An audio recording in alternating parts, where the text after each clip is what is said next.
You just knew we had to get the black shirt out for this one because we're talking about success. Ambitious young man who wants to be successful, whatever the definition of that is for you. But you feel like you're at a disadvantage, having been raised by a single mother and not having a father around to teach you the masculine ways. So, like me, you might have grown up somewhat repressed and having to teach yourself how to be assertive and impose respect in your life. And you might have grown up with a bunch of misconceptions around dating and relationships that your mother instilled in you, which have held you back. All of that is true. And you may have done a reflection exercise. You might have realized that there are things that you need to work on. And you've started taking some action. You've been going about your self improvement journey. Maybe you're getting in the gym, or you're pushing yourself to go out to more events to improve your social skills, or you started working on a side hustle, which is all fantastic. But whenever you make some progress, you feel like you're swimming against the current and something keeps pulling you back to square one. Does that sound familiar? Let's take dating as an example. So let's say you've come to realize that women aren't sexually attracted to nice guys. And instead of doing favors for them and being their friend first and bending over backwards unsolicited, you decide to just be more direct in your approaches and you openly flirt with women up front. You have the eye contact, the confident body language, you're asking for their numbers, you're asking them out on dates. And this got you some success. Maybe you lined up a few dates and you slept with some of these women. But then a woman you meet is acting disinterested and you start bending over backwards and biding your time and texting her nice things. And before you know it, you've readopted a nice guy approach that you thought you had overcome. And this happened to me a few times, especially early on in my university life. I would have a streak of success in terms of getting dates and hooking up with girls. And then one girl would just make me act in the same way that I did before, just essentially being a bit of a weakling and a pushover. And it was so frustrating, I remember, because I thought I had killed off that part of me, but clearly I had more transformation to go through. Can you relate to this? It's such a frustrating experience when you've identified an issue and you started working towards solving it and you've built up a stack of evidence that you're well on your way, only to then just, boom, revert back to the mean, revert back to the starting point and do the same behaviors over and over. It's like the universe exerting this magnetic pull to keep you poor, lonely, and sexless. It's so annoying, man.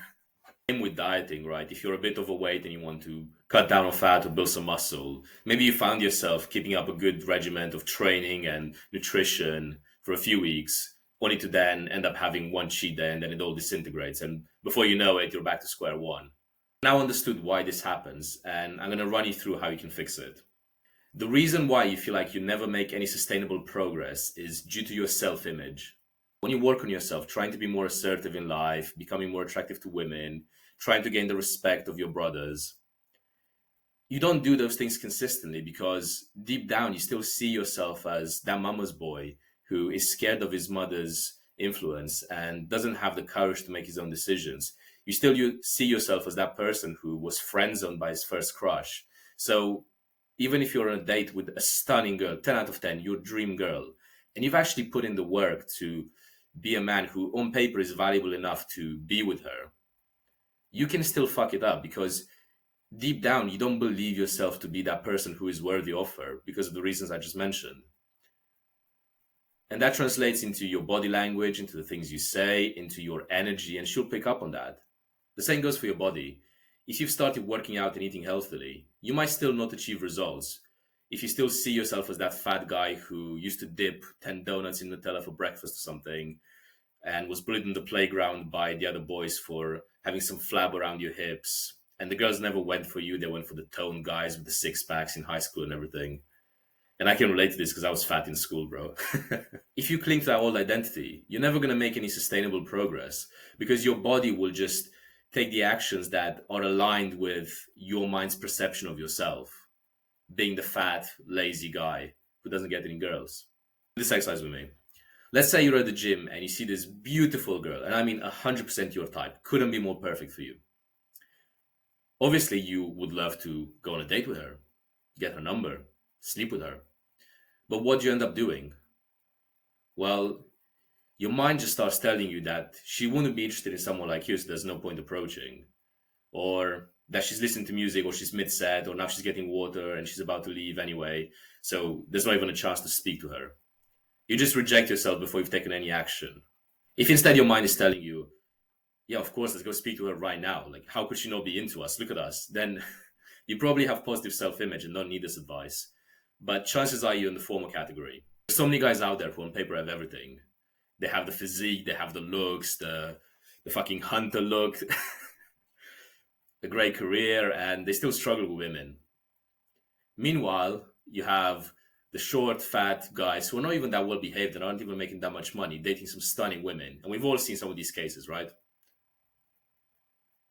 Well, it's because those short, fat, ugly guys had some belief in themselves. And they went and spoke to the woman when the good looking guy didn't. The reason why upgrading your self image is so powerful is because it effectively resets your baseline to a much higher level than before.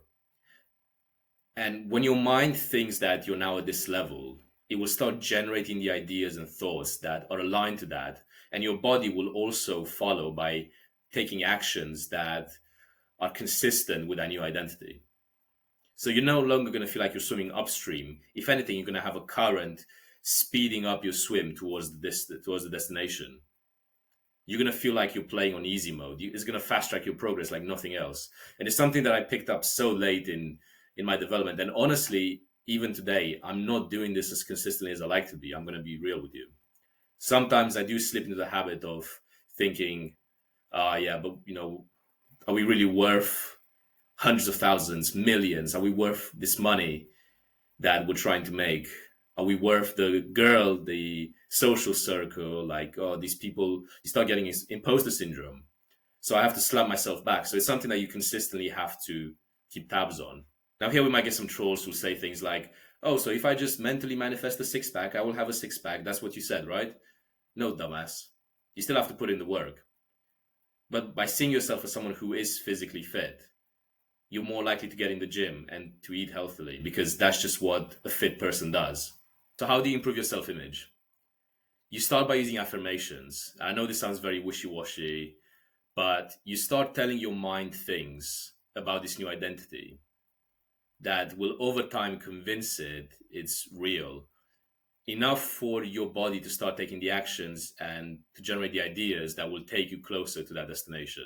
Let's take the gym example. So you see this pretty girl, what do you do? If you see yourself as this high caliber man, you ask yourself, well, what would that man do in this situation? Would he just mumble over his words and approach awkwardly, slouching, or not even approach because he's too scared? No, he approaches her like James Bond. Sultry gaze, confident, slow, seductive. Ask for her number, guess the date.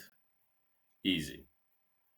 In fact, someone like that wouldn't even think about what to say or how to go about it. He'll just think about the outcome. And to be honest, because he's so busy and realistically he has so many options, is he that intimidated by speaking to one girl? No, he's not even going to give it a second thought. He'll just approach and go for it. So again, you first repeat to yourself the identity that you want to adopt, and then you start thinking about the actions that would be aligned to that identity. The second part of changing your self-image is to build a stack of evidence in support of that new identity. If you want to see yourself as someone who's successful with women, then the more positive interactions you have with them, the easier the narrative will be to sell to your mind. Now, you want to calibrate the definition of success based on your current level. So, for example, if you're a virgin, your target shouldn't be to sleep with 100 women. If that's your definition of success right now, then you're just going to crack and crumble. It will just be so depressing. And the goal is just too much. But if you think to yourself, well, if I speak to 3 girls this week, I'm not even talking getting numbers, just speaking to them, then that's success. And if I do 5 the week after and I get the phone number, then I'm becoming more successful. So have a think about your level and define a benchmark that's just challenging enough to be motivating, but then also not crazy challenging to be unrealistic and put you off because you won't achieve it. And over time, you can escalate, obviously, the scope and size of the goals. So maybe like sleeping with your first girl or sleeping with 10 women will then be your next goal. If, let's say, you want to see yourself as someone who's respected by other men, which I think we should all aspire to, well, then you do things that garner the respect of others. And I'm not saying do this in a pushover way where you're chasing the approval of other people. but do so as a way of earning your stripes amongst your brothers. Things like sparring and martial arts will get you that respect. It's very hard to not have respect for a man who steps into a ring with another guy and faces the prospect of being badly hurt, but still goes ahead and does it. So if, like me, you feel like your single mother has raised you in more of a feminine way, and not having your dad around has left you with some gaps in your skills and some character traits you want to erase, then think about the version of the man who ticks the boxes that you want to be ticking, and think about what he would do. And slowly over time, as you build that evidence, your mind will believe it more and more that you are that person until you effectively become it. If you've been struggling with making consistent progress, then I really believe that this advice can help you overcome that blockage. Hope this will help you on your journey. If you found it useful, give it a like and subscribe to the channel. If you have stories to share, tell me about them in the comments, and you can join our communities and book a one-to-one coaching call using the links in the description. I'll see you in the next video.